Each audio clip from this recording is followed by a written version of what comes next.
This is the CHRILLCAST. I'm Chris. I'm Billy. I'm Ryn. And Billy forgot he was in this podcast. He's just thinking he's a viewer, I guess. I don't know. Everywhere. He was man. thinking of Cyberpunk Edition. Yeah, I was daydreaming. probably.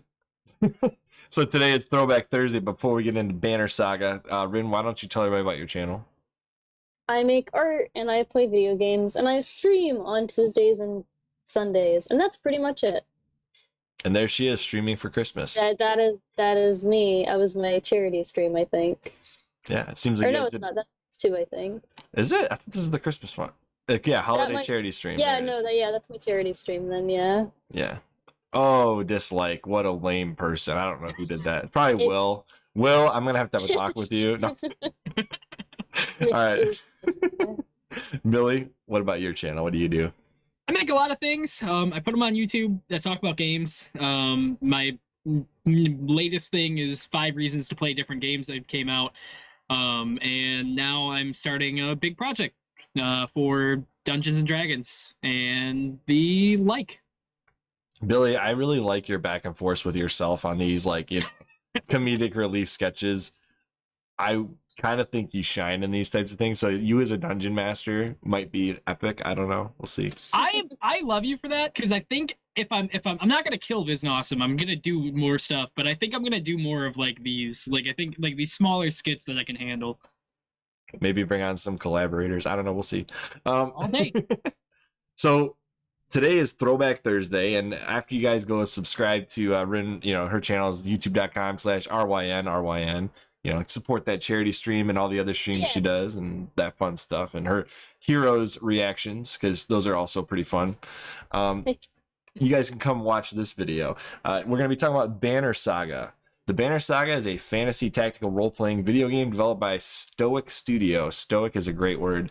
Published by Versus Evil. It was initially released for PC and mobile phones in January 2014, but it released on console, PlayStation 4 and Xbox One 2 years later in 2016 on January 12th, with a Nintendo Switch retail version in 2018. And I think it's got retail versions for PS4 and Switch, but I don't think they ever physically released it for the Xbox One. I could be wrong about that. But it takes place in a Norse mythology style background story with a race called the Dredge, and your player essentially is fighting these guys. The game follows 2 playable characters, each having their own story. So you got your split paths. I know Ryn loves how split paths work in 3 houses, so there's that. And the game served as the debut title for Stoic Studio. Now this game is kind of sparked my interest back when it came out, because it is similar to a Fire Emblem style game where you have the grid and the unit movement, but it's lacking one major thing. We'll get to that later. That I did not, was one of the reasons I actually didn't buy it, but now I kind of wish I would have at the time.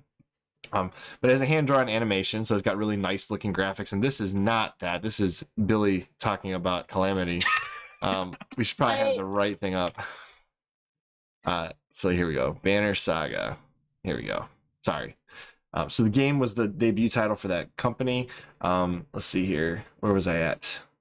The game's music was composed with Dallas Wind Symphony performing it.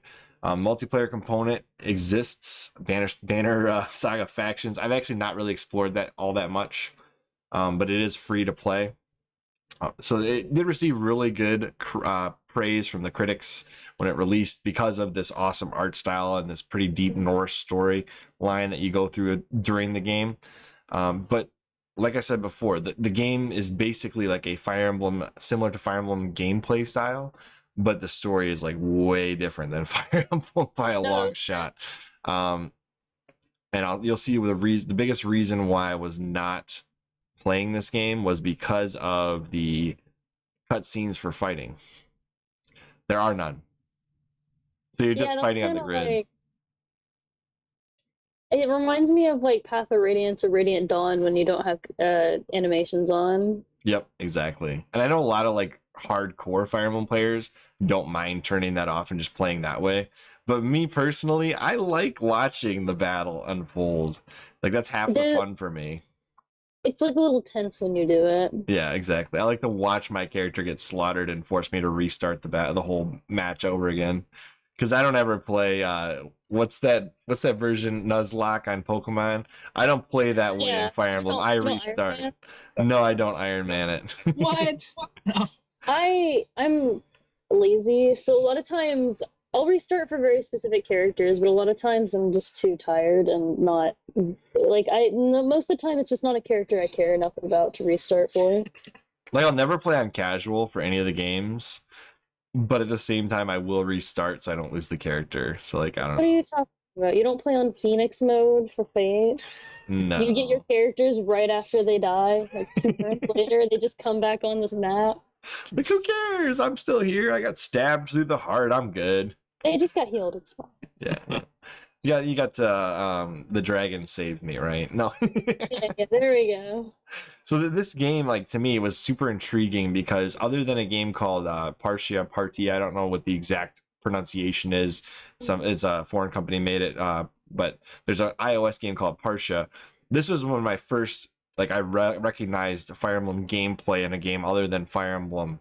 Was this game in a mainstream sense? Like I know there's other games that exist like Terring Saga and all those types of games, but this was one of the first mainstream indie games that I saw that had the Fire Emblem-esque style back in 2016 when it was coming to PS4 and Xbox One, and it just blew me away with this art style. And like I said, the one missing element that made me not buy this was the fact that it didn't have the cutscenes for the fights in between. It was just the on map, on rails fighting. I was like, eh. But from what I understand, this has a very compelling story.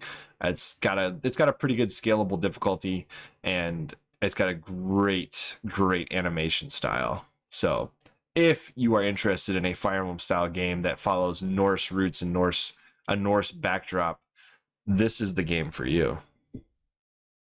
I mean, that's certainly like, I'm down for a game that has a good story. That's what I care most about. It's less about gameplay for me and more about story. Yeah, I can deal with suffering through the original Persona games gameplay to get the good story out of them. Yeah, see, there we go.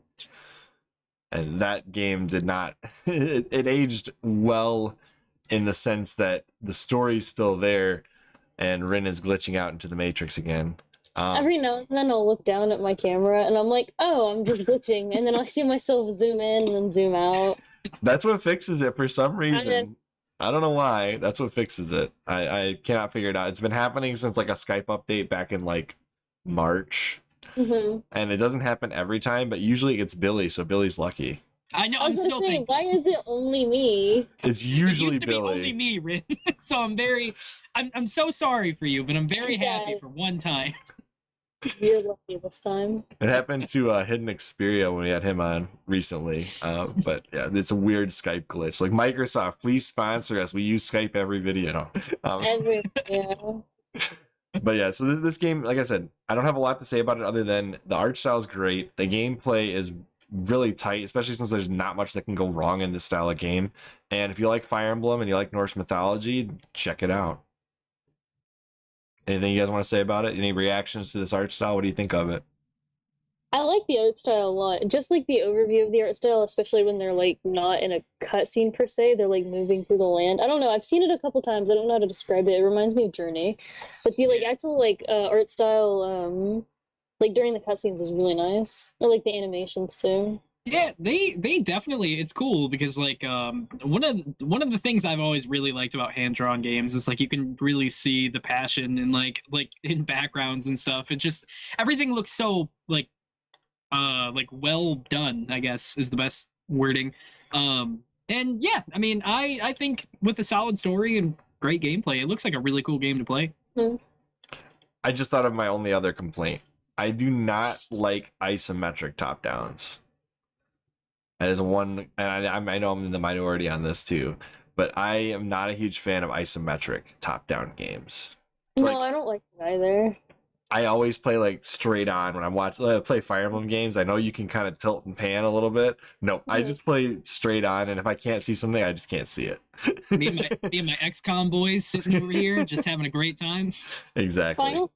Final Fantasy Tactics is kind of the asymmetrical view, and it annoys me so much. No, don't hate on Tactics. I love it. I couldn't get past the first snowball fight with the children. Ryn, you are breaking my heart right now. And Tactics is so decent. It's a good game. I'm willing to bet it is. I got it recommended from a coworker.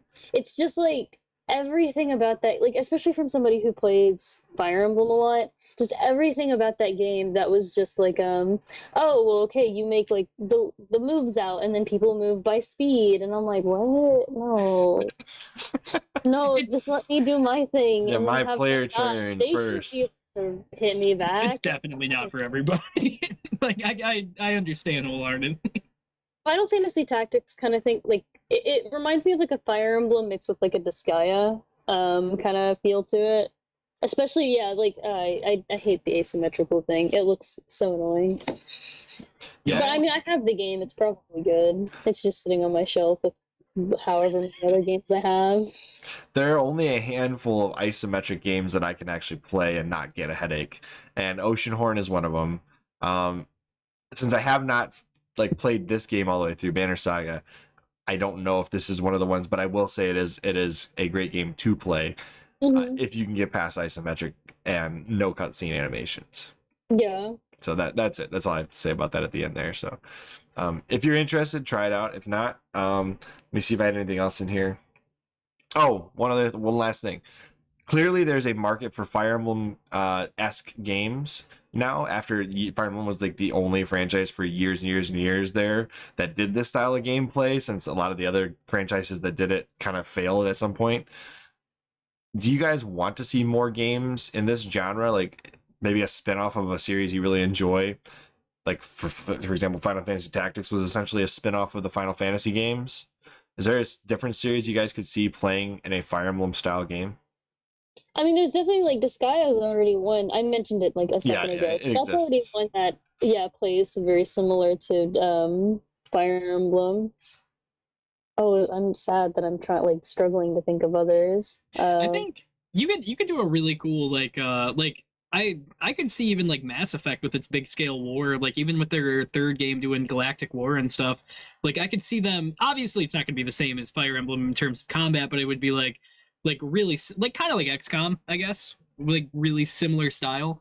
But yeah, a lot of people could adapt this really well, I think, because it's kind of like just playing out big war games, and that's like truthfully something I would love to see everybody being so personable in these fights. Yeah, because I thought it was kind of cool. One of the things I did like about Three Houses was you see these like wide scale wars that are going on, but you're like only seeing the named characters fighting.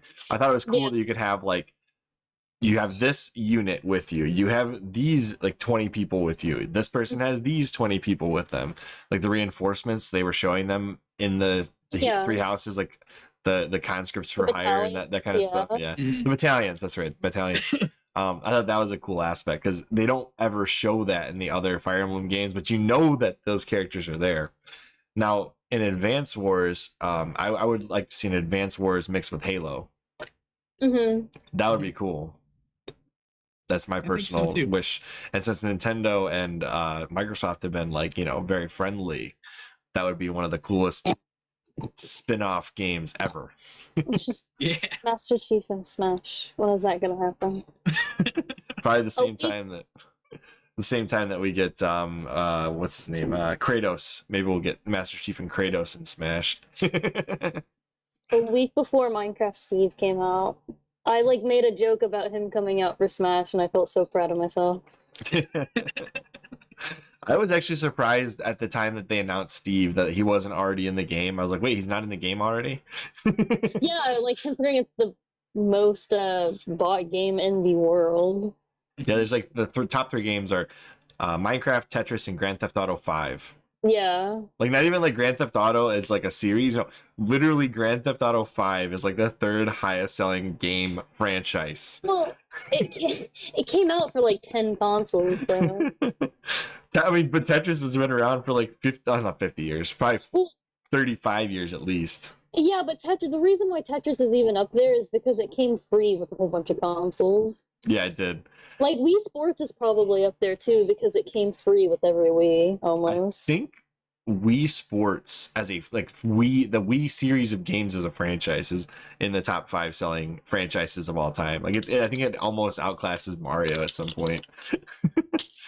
Yeah, because again, like some of them just came with consoles, so it would consider that. Well, Wii Sports has like an attach rate of almost 1-to-1 with the Wii, so Yeah. like some people, that was the only game they owned was Yeah. Wii Sports. Wii Sports is number 4, Okay, yeah, that's what I thought. and then PUBG is number 5. PUBG over Fortnite?